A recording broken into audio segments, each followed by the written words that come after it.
I never thought betrayal could carry the weight of silence, that the sharpest wound wouldn't come from a stranger's cruelty, but from my own daughter's quiet consent. I never imagined the man she married would strip me of my dignity in my lowest moment, and that she would let him. But what they didn't know, what they couldn't imagine, was that life had one last card for me to play. And when I played it, everything changed. Get ready, because what you're about to hear is not just a story, it's a reckoning. Comment below where you're watching from, and don't forget to subscribe for more stories like this. My name is Elena Voss, and I am 61 years old. Until not long ago, I believed in something called unconditional love, especially when it came to family. I built my world around my husband and our daughter, Julia. Every meal I cooked, every holiday I planned, every dollar I saved was for them. When my husband Mark died from cancer last spring, it felt as though the ground gave way beneath me. But I told myself I still had Julia. I still had my daughter. I sold the house in Cedarwood, a quiet suburb outside Savannah. Too many memories lingered in those walls, Mark's voice echoing down the hall, the faint smell of his aftershave clinging to the closet. Julia and her husband, Cole, offered me a place to stay. At least Julia did. Cole barely looked up from his phone when I arrived with my suitcases. I tried to stay small, invisible. I tucked myself into the spare room at the back of their apartment, cooked dinners, ran errands, folded laundry. I thought I was being helpful. I thought if I stayed out of the way, things would settle. But Cole had a way of looking at me as if I were an intruder, an irritation lodged under his skin. It began with little things, the sighs when I asked a question, the television remote snatched from my hand mid-show, the muttered freeloader as he brushed past me in the hall. I told myself I misheard, but deep down, I knew I hadn't. And Julia, she said nothing. I searched her face for a word, a glance, anything. But she smoothed things over, whispering excuses. He's under pressure at work. He doesn't mean it. I swallowed the humiliation. Mothers forgive, don't they? That's what I told myself. But one night, everything shifted. I had made chicken pot pie Cole's favorite. The table was quiet. Julia scrolled her phone. Cole nursed a beer. Then, without warning, Cole looked up, eyes gleaming with something cruel. "You know," he said, "maybe it's time we stop pretending this is temporary. We're not running a charity." Julia froze. I stared at him. "What do you mean?" He smirked, leaning back in his chair. "I mean, how long do you plan on staying here? You don't work. You don't contribute. We've got bills, Elena. We didn't sign up to feed an extra mouth." The words struck like fists. My breath caught. My chest pounded. I turned to Julia, my daughter, my last anchor. She didn't meet my eyes.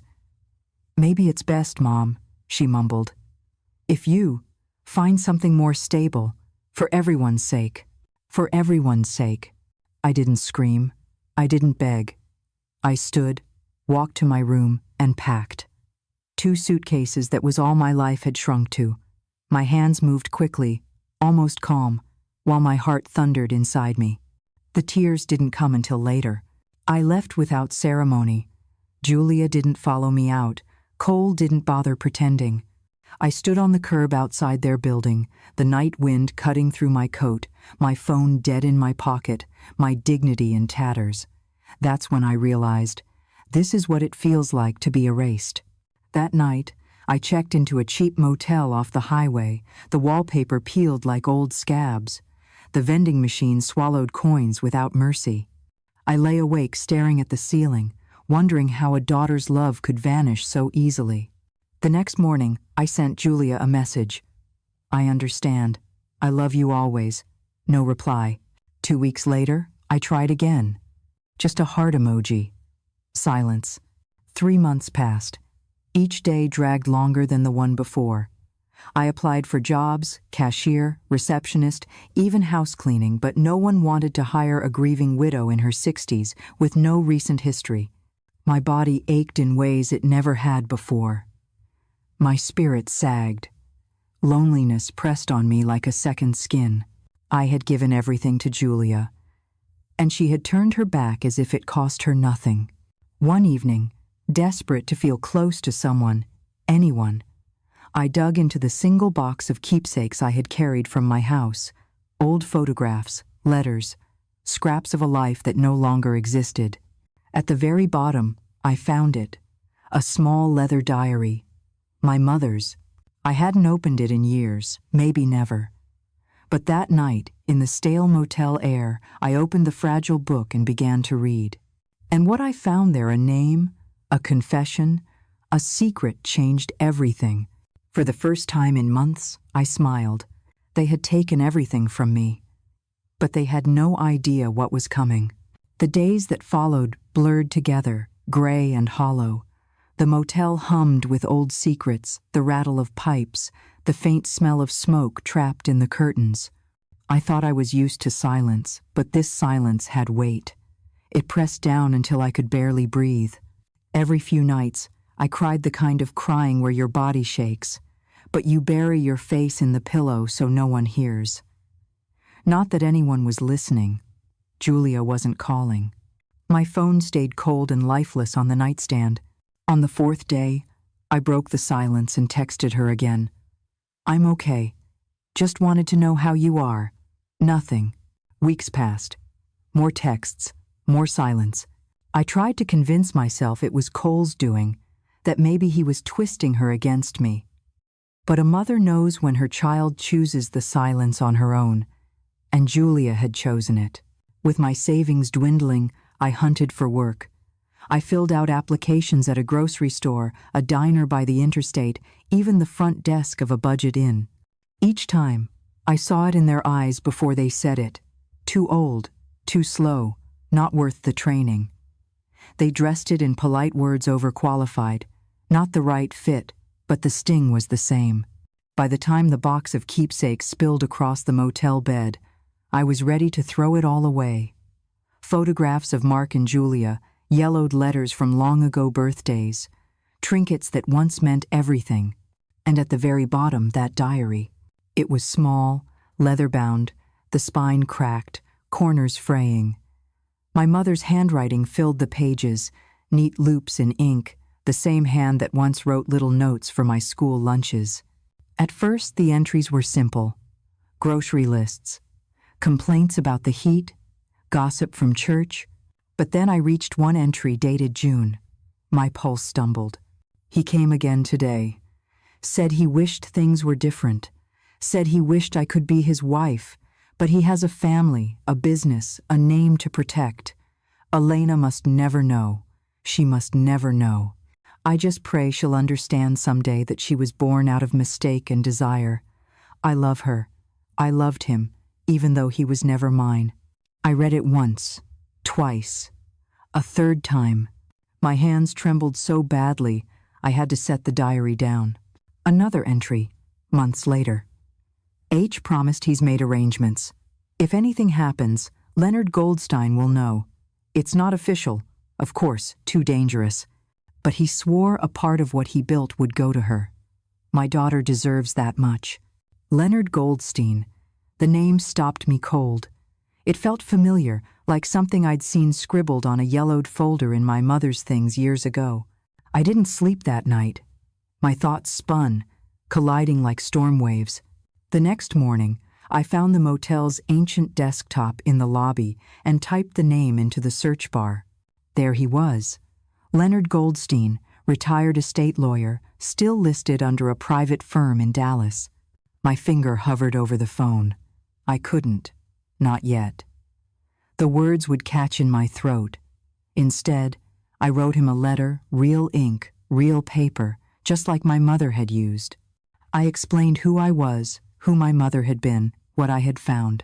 I begged for a conversation. 2 weeks later, my phone rang.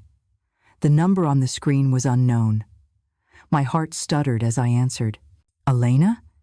The voice was old, worn, but warm. This is Leonard Goldstein. I knew your mother. I gripped the phone until my knuckles whitened. He sighed, heavy with years. I wondered if you'd ever reach out. There's something you need to see. The next morning, I boarded a Greyhound bus to Dallas. My suitcase was light, my nerves heavy. Half of me feared I was walking into a cruel scam. But when I stepped into that quiet office lined with dusty books, I felt it immediately. The truth was here. Goldstein pulled out a sealed envelope, the paper yellowed with age. "He left this for you," he said softly. "From Harold James Sterling." The name struck me like lightning. Sterling Energy, the Empire, the oil dynasty. A name I'd grown up hearing in the news, seeing on billboards, never dreaming it had anything to do with me. The envelope was addressed to my daughter, Elena Voss. My breath caught as I opened it. The letter inside unraveled everything.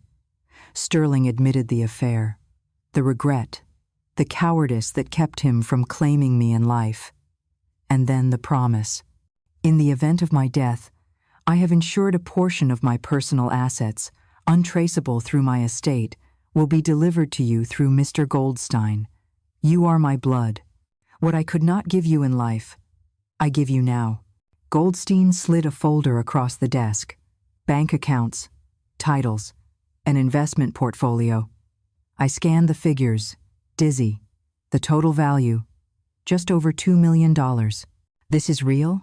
My voice broke on the words. He nodded. "It always was yours." I didn't scream. I didn't laugh. I didn't even weep. I sat in silence, letting the truth wash over me like a storm finally breaking. For the first time in months, maybe years, I felt chosen, seen. That night, back in my motel room, I lay awake staring at the ceiling, just as I had for months. But this time, a smile tugged at my lips. They thought they had erased me. They thought I was powerless. But they had no idea who I really was. I didn't rush back to Savannah. Not yet.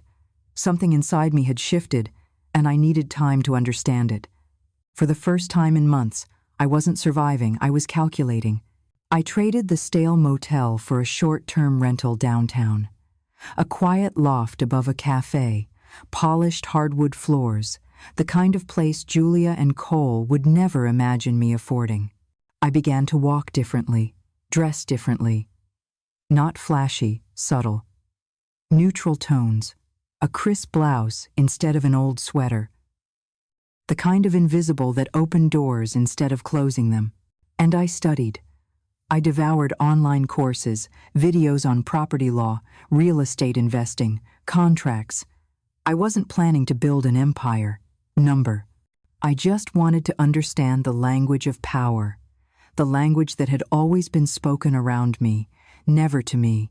One night, scrolling through listings on an auction site, I froze. There it was, a small apartment complex in East Savannah, the very one Julia and Cole called home. Defaulted taxes, scheduled for auction in 2 weeks. I felt my pulse thrum in my throat. I wasn't looking for revenge. Not exactly. But life had placed a loaded card in my hand, and I was not going to fold. With Mr. Goldstein's guidance, I created an LLC. I filed the paperwork, transferred funds. And when the day of the auction came, I sat at a worn oak table surrounded by strangers and lifted my hand at the right moments. Minutes later, it was done. The building, the very roof under which they had cast me out, was mine. When the deed arrived by courier, I held it in trembling hands. The seal was embossed, the ink fresh. I whispered aloud, voice breaking, "Let's see how Cole likes paying rent to the woman he couldn't stomach feeding." A month later, the notices went out. Rents reassessed, lease terms revised. For most tenants, the increases were modest, fair. But for Julia and Cole, I instructed the manager to triple the amount, back pay included. I didn't need to be there to see it. I could picture it perfectly. Cole's face reddening, his fist clenching, his voice booming across their cramped kitchen. Julia shrinking in her chair, staring at the floor, caught between fear and resignation. The first call from Julia came 2 days later. "Mom, I don't know if you heard, but something's going on. Our rent just shot up. Cole's furious. Can we talk?"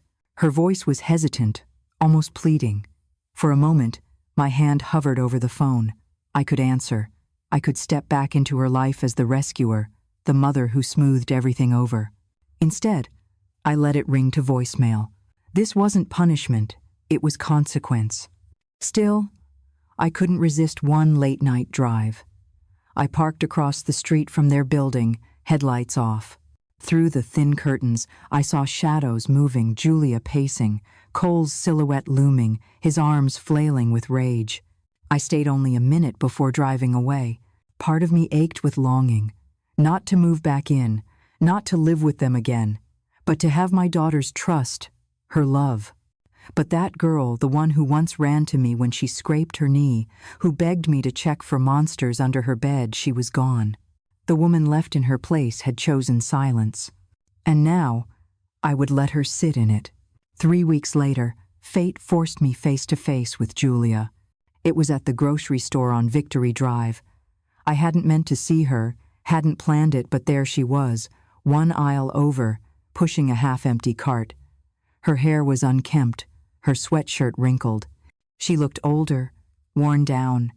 I stood frozen behind a stack of discount cereal boxes, my heart hammering as if I were a thief spying. She stopped in front of the pasta section, hand lingering over a small box of macaroni and cheese. She lifted it, hesitated, then looked at her phone. A text from Cole, perhaps. Her shoulders sagged. Slowly, she placed the box back on the shelf. Something inside me cracked, because in that moment, I didn't see the woman who had betrayed me. I saw the child I once held through storms, the girl who cried at the sight of blood after falling off her bike, who begged me to braid her hair before school dances. But she had grown into a woman who had let another person right over my place in her life. And that was a wound no bandage could fix. I didn't approach her. I couldn't. I simply watched her shuffle to the checkout line with the cheapest staples, eggs, rice, a few cans of beans, and then disappear into the rain. When I drove back to my loft that night, I sat in the silence for hours, staring at the glow of the street lamps outside. This wasn't vengeance, this was balance. She had chosen Cole, she had chosen silence. And silence, it turned out, could be the heaviest consequence of all. But I also knew one thing with certainty. This wasn't over. I had only begun my game of chess. Every move mattered now. Every silence, every calculated step forward. And I would not stop until they understood the cost of discarding me. The next wave began quietly, with paperwork and signatures. I approved repairs across the building, new locks, fixed plumbing, brighter hallway lights. Tenants thanked me, though they didn't know who I was. Only Cole seemed to seethe louder with each small change. He sent furious emails to the property manager, demanding explanations for the inspections, calling them harassment. His tone dripped with arrogance, as if his name alone should grant him exemption. But I knew Cole. I knew his kind. Men like him thrived on control until someone pulled the rug out from under them. He refused to move, of course. Pride wouldn't allow it. Julia followed his lead as always, shadowing his anger with her silence. I kept the facade intact, never revealing myself. Not yet. At night, I walked the cobblestone streets of Savannah near the river, blending into the tourists and students. I wore tailored jackets now, carried folders with property ledgers, spoke at small business gatherings under a new name. People saw me as a professional woman with money to move, not the grieving widow they once would have pitied. And when I passed Julia and Cole one evening in the parking lot, I kept my sunglasses on, my hair tucked into a sleek bun. Julia barely glanced at me. Cole didn't notice me at all. I was invisible, but this time it was on my terms. The voicemail started after the second rent hike, Julia's voice hesitant, breaking in places. "Mom, I don't know if you heard, but something's wrong with our lease." Cole's furious. I just need to talk." Another. Days later. "Please, Mom, things are rough right now. I miss you." Each message cut deep. My fingers hovered over the phone more than once, but I didn't answer.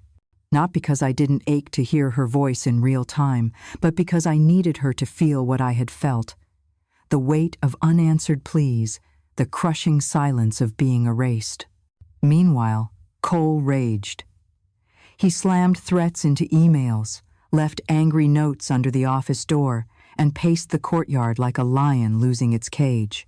But all that noise only fed my quiet resolve. I wasn't here to scream. I was here to dismantle.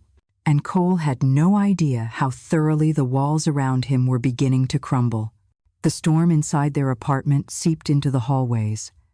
Tenants began whispering about the late-night shouting, the crashing glass, the mornings Julia appeared with hollow eyes and disheveled hair. Cole's temper no longer confined itself to her, it spilled into the building.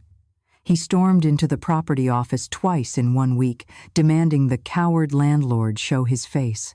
He was desperate for someone to blame, but his fury only strengthened my resolve. I sat in my new rental across town, a sunlit loft with high ceilings, and a view of the oak-lined squares reviewing bank statements that showed the rent collected. ML Holdings was thriving. The irony stung. Cole's arrogance was funding renovations for families who actually needed a decent home. His fury was fueling comfort for everyone but himself. And Julia? She was unraveling in silence. One neighbor told the manager they had seen her sitting on the back steps in the rain, staring at her phone like she was waiting for a lifeline that never came. My heart twisted, but I didn't reach out. Not yet, because I remembered that night, the kitchen table, Cole's smug smirk, and Julia lowering her eyes instead of raising her voice. That memory was my shield. Still, my nights weren't without ache. Some evenings, I sat at the window clutching my phone, reading her last message over and over. "I really need you." And I whispered to the dark, "So did I, Julia, and you weren't there." But time was working in my favor. Cole was spiraling, Julia was cracking, and the silence between us was becoming louder than any scream. I knew it was only a matter of time before one of them knocked on my door. The knock came on a night heavy with rain. I almost didn't rise to answer. I'd grown accustomed to solitude, to ignoring the noises of the city outside my window, but something in the rhythm of it, soft and hesitant, pulled me from my chair. When I opened the door, Julia stood there soaked through, clutching a paper grocery sack as though it were the only thing holding her upright. Her eyes were rimmed red, her breath shallow. For a moment, neither of us spoke. I stepped aside silently. She entered, dripping water onto my hardwood floors, shoulders hunched like a child caught in a storm. I handed her a towel, set the kettle on the stove. She sat at the edge of my couch, hands wrapped around the damp grocery sack. "He's not who I thought he was," she whispered finally. I said nothing. I kept telling myself it was stress, the bills, the pressure. But it's more than that. He checks my phone, follows me to work. Last week, he asked if I was hiding something. If you were hiding something. Her voice broke on the last words. I felt a chill, but remained still. She looked up at me, trembling. I told him I hadn't spoken to you, that I didn't even know where you were. But that was a lie. I found out. Your name was on the building's security notice. I figured it out. Her confession hung between us like smoke. "You left," she whispered, voice cracking. "And I let you.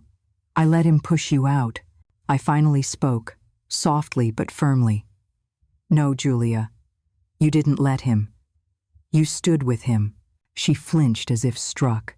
Silence swallowed the room, broken only by the hiss of the kettle. After a long pause, she whispered, "I miss you, but I don't know how to be near you anymore." I poured tea into 2 mugs, placed one in her trembling hands, and sat beside her. "Then start here," I said quietly. We didn't speak again for the rest of the evening. She sipped the tea, staring into the steam as though it might tell her how to rewrite the past. When she finally left, she pressed my hand once, a fragile, fleeting touch. And though I didn't cry, I felt the smallest shift inside me, a flicker of something that wasn't forgiveness, but perhaps its distant cousin. The summons for the tenants' meeting went out on a Tuesday. It was written in plain, professional language. Updates on renovations, improvements to security, mandatory attendance. Nothing that hinted at the storm waiting beneath. I knew Damon would come. He couldn't resist. He wanted a name, a face, someone tangible to spit his rage upon. The common room filled slowly that evening. Tenants drifted in, curious or indifferent, their conversations low. I sat near the back, hair loose around my shoulders, dressed in a simple charcoal blazer that lent me an air of quiet authority without drawing too much attention.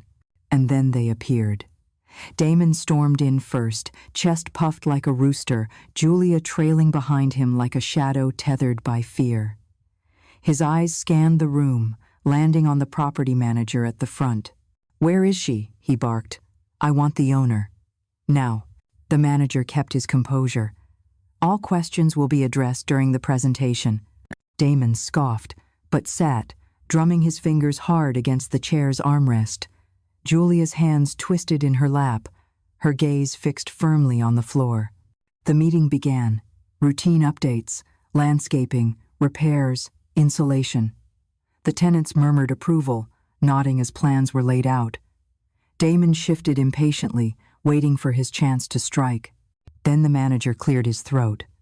"We'd like to thank ML Holdings for funding these improvements.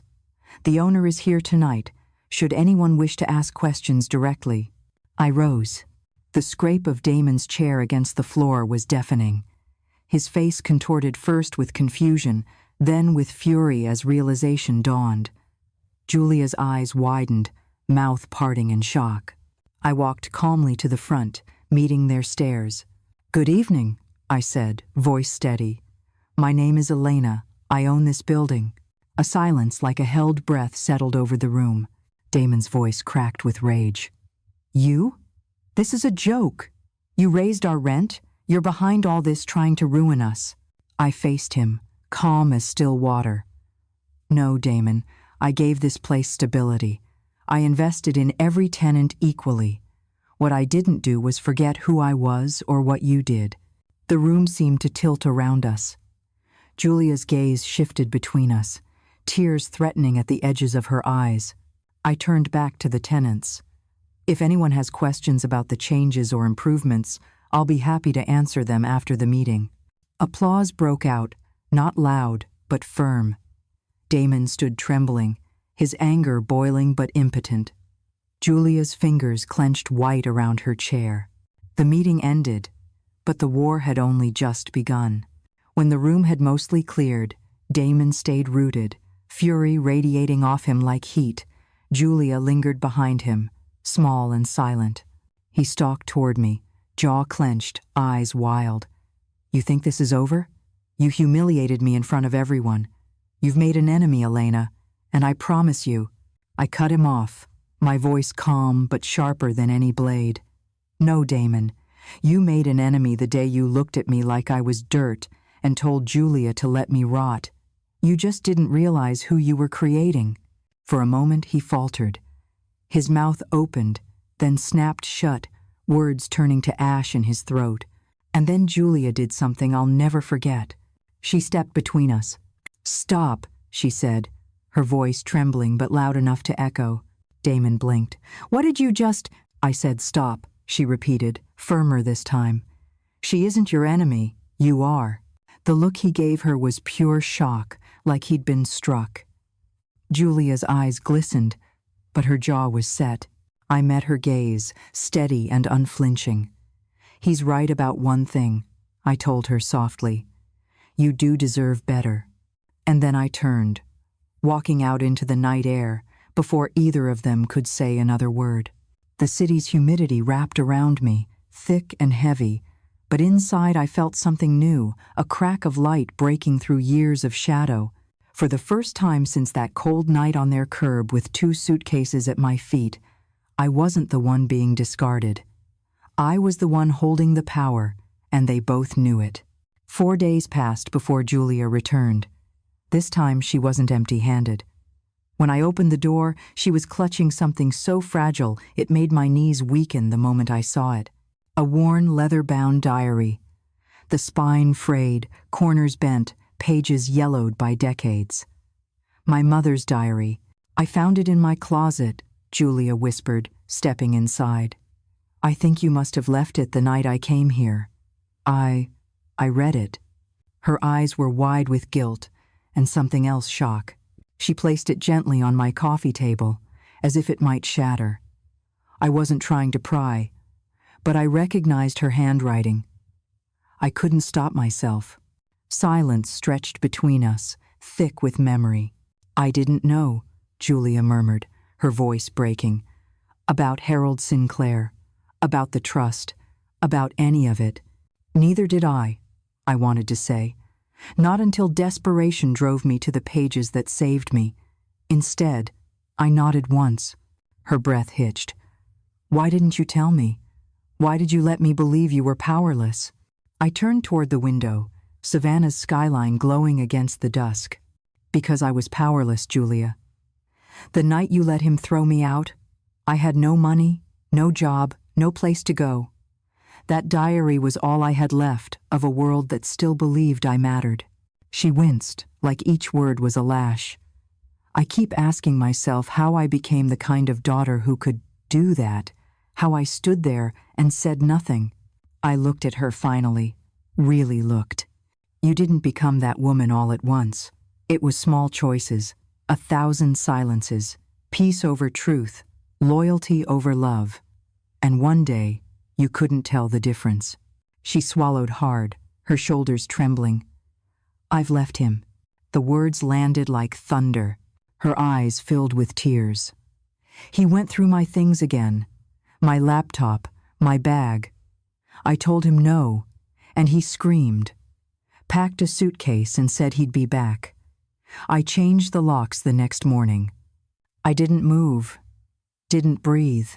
I don't know who I am without him, she confessed, but I'd rather find out than keep disappearing. She sat down beside me, hands twisting in her lap. You didn't deserve what I did, what we did. I can't fix the past, but I want to try.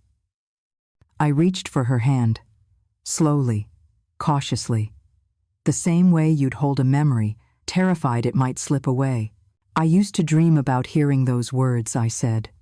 But now that I have, they don't fix the past, Julia. They rewrite it. She blinked at me, confused. You see me now, I told her softly, and that changes everything. We sat in silence.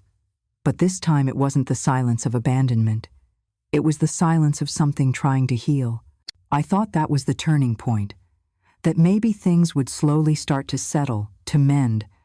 But life rarely gives you peace without first testing your resolve. The email came 2 days later. Subject line, we need to talk, now. I almost didn't open it, but curiosity and dread pushed me forward. The words were pure venom, every sentence seething with desperation. I know about the inheritance. I know about Sinclair. You think you're clever, hiding behind shell companies, pulling strings. If you don't undo this, if you don't back off, I'll go to the press. I'll burn your name, your mother's, everything. Let's see how your precious daughter feels when the world knows what family she really comes from. No signature, but I didn't need one. Every line dripped with Chad's anger, his paranoia, his need to claw back control. For a moment, I just sat there, staring at the glowing screen. Not afraid, never afraid, but remembering the night he sneered at me across that kitchen table. The night Julia kept her eyes down as he threw me out with 2 suitcases and a hollow excuse. Now he was the one clutching at shadows. I forwarded the email to my attorney. By sunrise, Chad had a cease and desist letter in his inbox. Attached were every documented misstep he'd made in the past year: tenant complaints, falsified paperwork, his own threatening notes traced back to his IP. Enough to ruin him without me lifting a finger. That afternoon, Julia called. Her voice was unsteady, half relief, half fear. He's gone, she whispered. packed up while I was at work, left a note saying he was being hunted, said you ruined his life. I closed my eyes. He ruined his own. There was silence on the line. Then Julia said, I'm sorry, again, for every time I thought his silence deserved my loyalty. You were afraid, I told her. Fear makes us small, but you don't have to stay that way. And for the first time, I believed she wouldn't. Chad didn't disappear quietly. That was never in his nature. For weeks, I watched from a distance as he tried to smear my name in shadows. Angry rants on social media, vague posts about corruption, betrayal, conspiracies, never daring to name me outright because the second letter from my attorney had made it clear, one false word, and he'd drown in lawsuits he couldn't afford. He went silent soon after, a ghost lingering on the edges of Savannah but never daring to step back into the light. Julia, on the other hand, was transforming. She moved out of that crumbling apartment within a month, renting a small studio close to her job at the hospital. She started therapy. She joined a painting class, something she'd once loved as a child but had long abandoned. One evening, she arrived at my place carrying a canvas wrapped in brown paper. When I unwrapped it, I froze. It was a phoenix, dark reds and golds curling upward from a bed of ash, wings stretched toward light. I painted it for you, she said softly. For us. I hung it above my fireplace. Our conversations grew steadier. Not every day, but when they happened, they were real raw, without masks. She no longer filled silence with excuses. I no longer filled it with resentment. There were still wounds, jagged and deep, but now at least we could trace them together. Then, one quiet Tuesday, another envelope arrived from Mr. Goldstein's firm. Inside was a single letter. Congratulations, Elena. The sale is complete. The building is no longer yours. The proceeds have been wired to your account. You are free now. I folded the paper carefully, pressed it to my chest, and for the first time in years, I exhaled. This wasn't revenge anymore. This was resolution. The sale freed me in ways I hadn't expected. Half of the money I donated to a shelter for women and children downtown, a place called Harbor House, where women fleeing broken homes could find safety. I asked the director if they might name a wing after my mother, the Lillian Ward.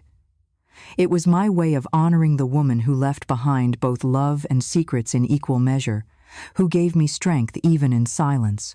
The other half, I used to buy something I hadn't dared dream of for years, a house of my own. Not grand or showy, but a little 2-bedroom cottage shaded by mossy oaks on a quiet street in Savannah. A front porch swing. Enough space for tomatoes in the yard if I ever wanted to try. The day I moved in, Julia came to help. She carried boxes, folded blankets, and wiped sweat from her brow. She didn't say much, neither did I. But when we finally collapsed on the porch swing, she looked around like she was searching for ghosts. I remember biking past this street when I was little, she said, back when everything still felt simple. You were always safe here, I told her quietly. She nodded. I think I forgot what that felt like. We ate grilled cheese sandwiches that night, the way we used to when she was a girl, burnt edges and too much butter. For the first time in years, we laughed. Chad's name never crossed our lips. We didn't need it to. His chapter had closed with more of a whimper than an explosion. He vanished into another city, another job, another lie. My lawyer ensured his silence with a non-disclosure agreement that bound him tighter than chains. The ghost of him lingered, but only in the sense that shadows linger at dusk. The night always comes, but it never stays forever. And in my new home, under the watch of the same stars I'd once wept beneath, I finally felt something I hadn't dared hope for: peace. One quiet evening, after Julia had gone back to her small studio, I brewed myself a cup of chamomile tea and pulled out my mother's diary one last time. The leather cover was worn, the ink faded, but the weight of it in my hands still made me feel like a child holding on to something bigger than myself. I slipped a note inside the final page, written in my own handwriting this time. Julia, if you ever find this, remember, you don't need anyone's permission to be strong. You don't need their love to prove your worth. The truth is enough. Never forget who you are. The clock ticked softly in the background, the only sound in the stillness of my cottage. Outside, the garden glowed under the moonlight, dew settling over the grass like silver lace. I thought of all the nights I'd once begged for my daughter's voice, begged for her to stand by me. I thought of the curb where I'd sat with 2 suitcases, erased and discarded. And I thought of how that woman, the broken one, had somehow become this woman, steady and whole, holding her own story like a shield. I realized then that forgiveness had never been about Julia. Not really. It was about me. It was about letting go of the shame they tried to brand into me, the silence they mistook for weakness.